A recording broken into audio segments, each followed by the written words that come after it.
ai ngasi ai di light leite ba current leite aduna ina si room chiga langna ngasi gi mubang se tawbani langgo si sorok manang ni na angang mayam si sanari langa sunga ngasi di ngakpi gani mayam adu ngasi gi mubang se ai gonda request tawrakpani aina ngasi na porai se haidi jumnam ambrani na hayakpani mama nga atawbaga chamthonga chabiraw haibado nga atawba siga leire chamthong na hangam chamthong siga leire na debina aigonda hayakpani nene ai kangsoi ai di kangsoi se chumthong si su kangsoi su dum kawbane ba kangsoi thongbaga irombaga chabiraw haibani ko iromba siga leire kangsoi na siga leire chamthong ama thongage hangam kangsoi thongage hangam se siga leire chamthong thongnaba hangam se kangsoi thongnaba hangam se asiga leire hangam thongbada hamnaba nga leire tonga leire ngari de morok atekpa maina khaito sing leire tilhau leire khamen chembi ma hapkani khamen chembi hapaga jam hawre hangam thongbada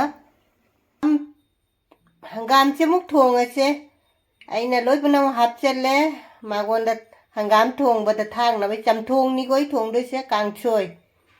chamthong su haine yeba si kangsoi su haine yeba uji thonga ge si mu hangam thongba se loire aina phadigom khara thakchalle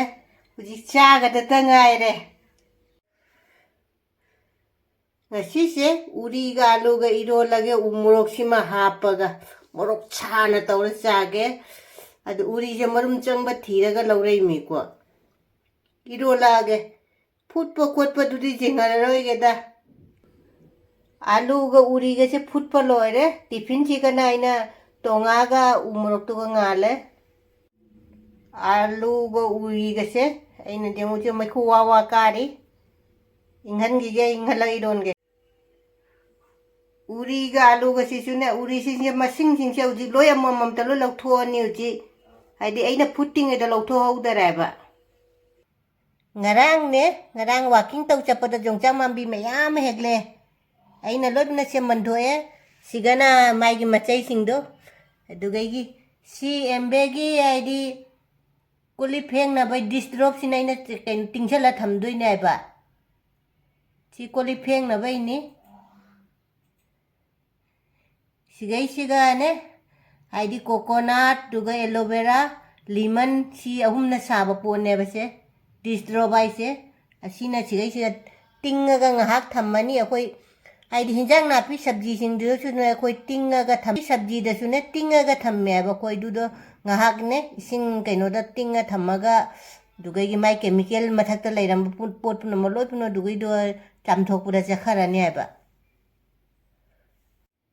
sumaina ne sing siga sumai tawraga ina drop ne machum mohum mari hapaga ne mai tingchalaga thamme pung muktinga thammani si se ai jongcham mambido manga tarurak phajana chamthoya bache phaja chamthoye uji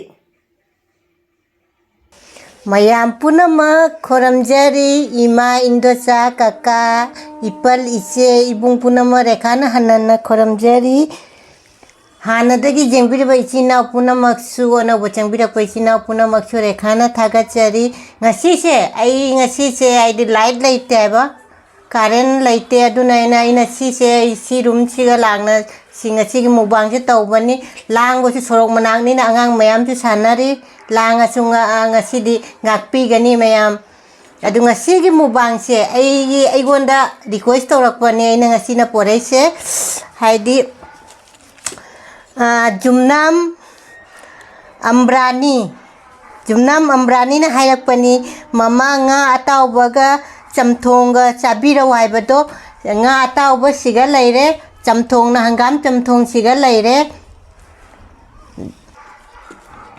anjana debina aigonda hayakpani nene ai kangsoi se chumthong si su kangsoi su dum kawbane ba kangsoi ꯊꯣꯡꯕꯒ ꯏꯔꯣꯝꯕꯒ ꯆꯥꯕꯤꯔꯣ ꯍꯥꯏꯕꯅꯤꯀꯣ ꯏꯔꯣꯝꯕ ꯁꯤꯒ ꯂꯩꯔꯦ ꯀꯥꯡꯁꯣꯏꯅ ꯁꯤꯒ ꯂꯩꯔꯦ ꯑꯟꯖꯅꯥ ꯗꯦꯕꯤ ꯑꯩꯅ ꯏꯔꯣꯝꯕꯁꯨ ꯄꯣꯔꯛꯑꯦꯀꯣ ꯀꯥꯡꯁꯣꯏꯁꯨ ꯄꯣꯔꯛꯑꯦ ꯑꯗꯨꯒ ꯑꯇꯩ ꯑꯍꯦꯟꯕꯗꯤ ꯑꯩꯅ ꯍꯥꯞꯄꯅꯤꯀꯣ ꯀꯣꯠꯅꯕ ꯏꯔꯣꯝꯕ ꯌꯥꯎꯔꯃꯤꯅ ꯀꯣꯠꯅꯕꯩ ꯑꯣꯏꯔꯦ ꯑꯗꯨꯒ ꯌꯣꯡꯆꯥꯛꯁꯨ ꯑꯩꯒꯤ ꯑꯄꯥꯝꯕ ꯌꯣꯡꯆꯥꯛꯁꯨ ꯌꯥꯎꯔꯦ ꯌꯣꯡꯆꯥꯛ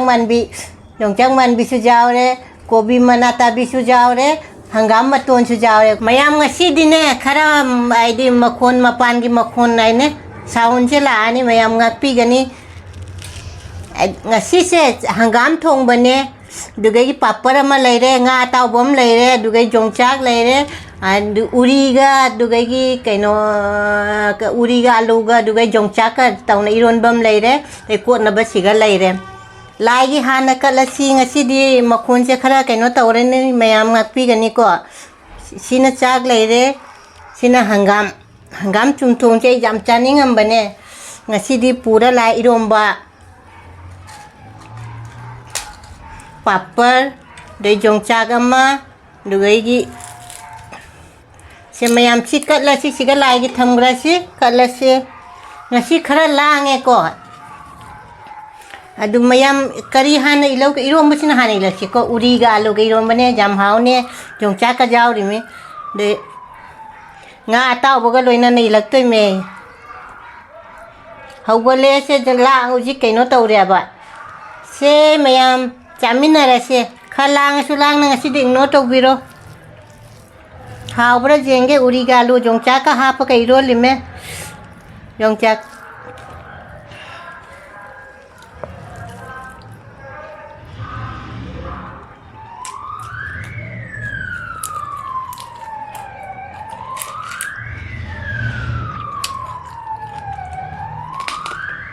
jongchak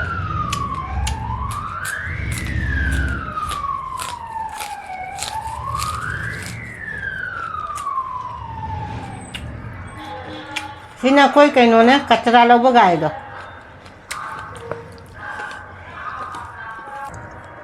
mayam hangam thaksi hangam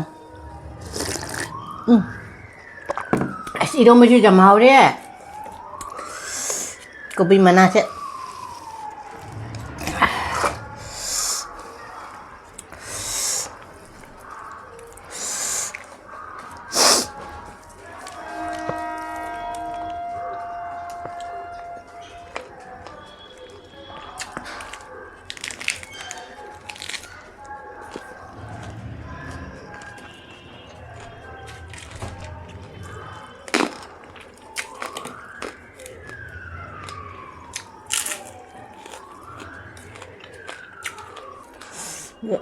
ngasi se thong ga hang do ga si se aina rum chiga mangan khala ya na sika video se sika low bani ko me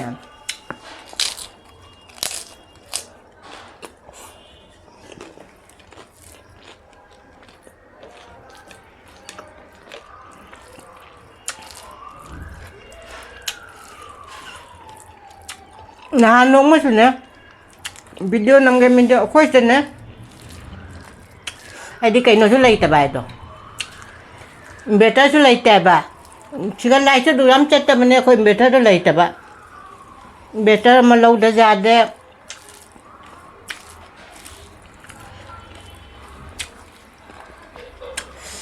नहा नों में चाहिए ना वीडियो नमगे लाइट से तुम लागता है पुंग मरी बोल लाइट लागता है तुम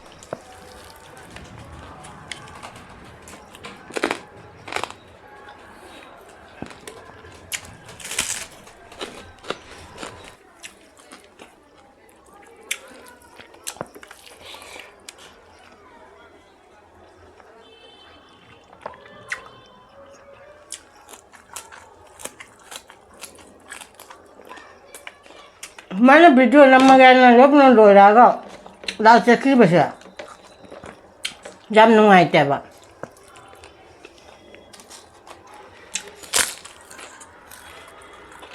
itu bisa mahal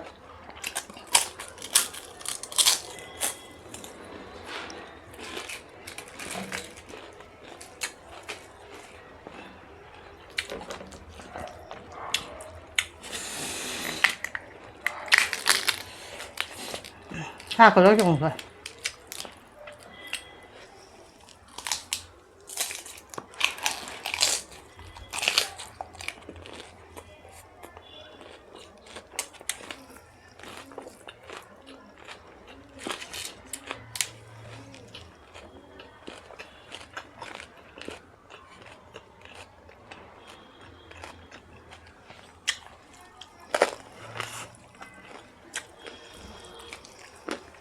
비디오 제 아빠 낭모지라 하는 데과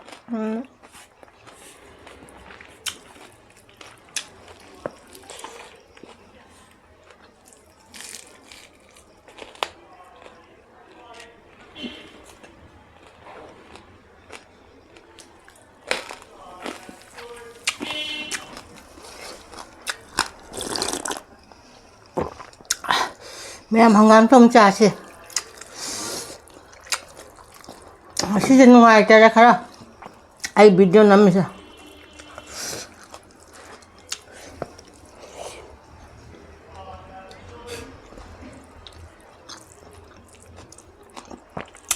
미나 왕의 참자라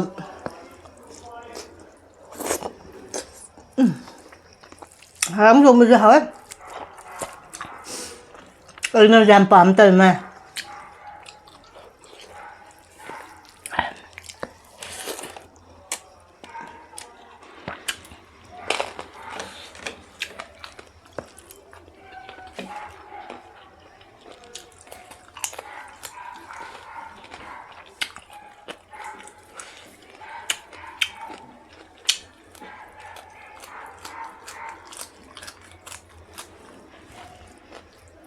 hơi bụng nè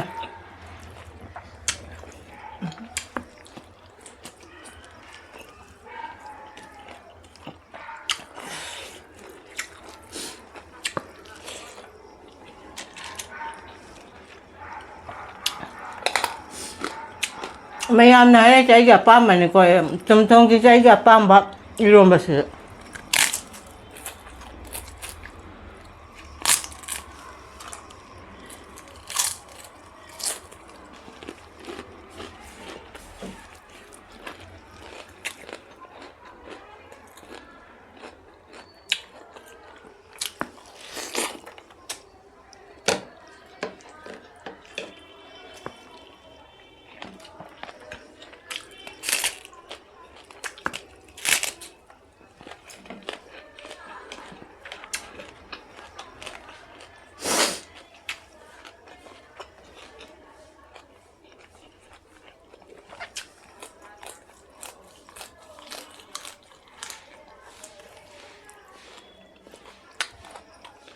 아유.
이런 먹고 짜바좀 하고 그냥 간통을 사고 나도 아직 건들라는 말로 가져오려고 하우다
hanggang may sasalot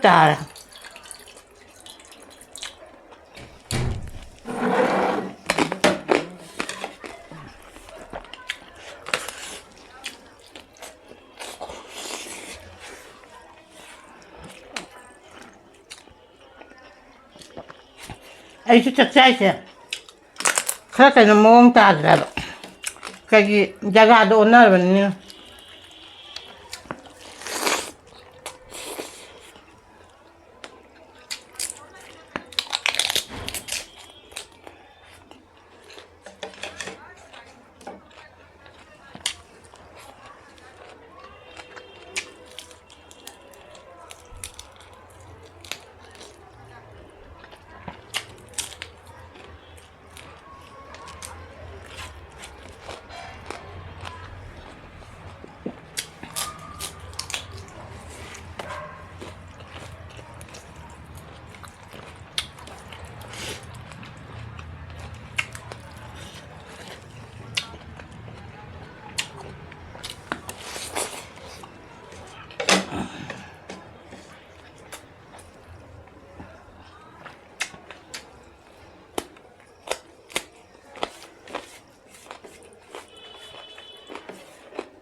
mayam ay apamba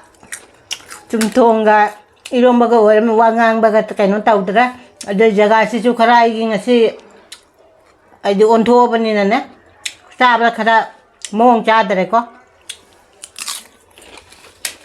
khalang chu lang ignore tawbiram mem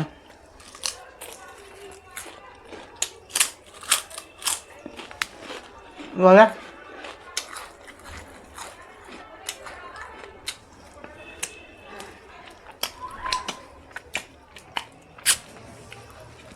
mayam ai gonda kari chara wai chu mayam dum happy ro ai dum mathang mathang dum chaja rake ko ai na porai puna ai na ngasi charai si chu ne mayam gi request ne ai na charai si chu hangam chumthonga dugai gi kaino se iromba si chu nga taw ba du su ngasi di haudi jam haw kare ko ngasi gi video si di khara ingno to bi ro ko mapan gi makhon jamna ai video sigar ngasi di la khara ingno to bi ro anaba jengba jawa so video se jengba nungai di subscribe like share to sanbiramo mathang ahaw boma chara ge ahaw boma thonga ngasi di siga thame bye